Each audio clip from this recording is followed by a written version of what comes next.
I am Tyler Ackerman, reading Getting Angry Can Be a Good Thing by Cecilia Musnoff.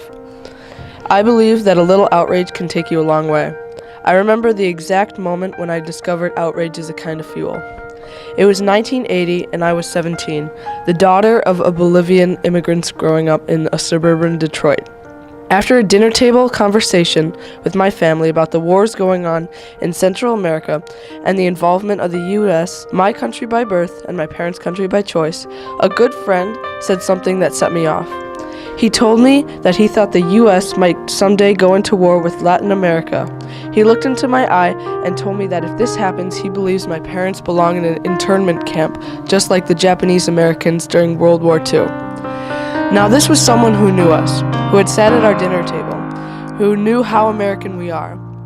We are a little exotic maybe, but never occurred to me that we were anything but an American family.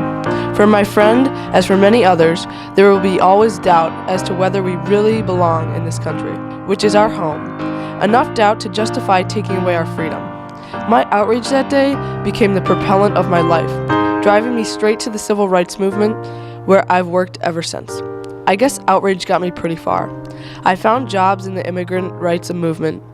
I moved to Washington to work as an advocate. I found plenty more to be angry about along the way, and built up something of a reputation for being strident. Someone once sent my mom an article about my work. She was proud and everything, but wanted to know why her baby was described as ferocious. Anger has a way, though, of hollowing out your insides. In my first job, if we helped 50 immigrant families in the day, the faces of the 5 who didn't qualify haunted my dreams at night. When I helped pass a bill of Congress to help Americans reunite with their immigrant families, I could only think of my cousin who didn't qualify and had to wait another decade to get her immigration papers. It's like that every day. You have victories, but your defeats outnumber them by far.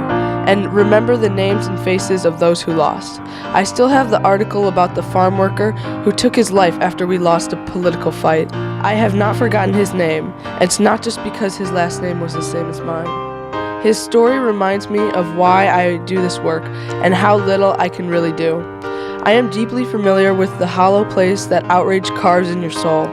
I've fed off it to sustain my work for many years, but it hasn't eaten me away completely.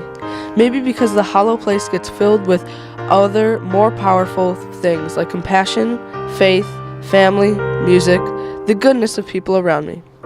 These things fill me up and temper my outrage with a deep sense of gratitude that I have the privilege of doing my small part to make things better.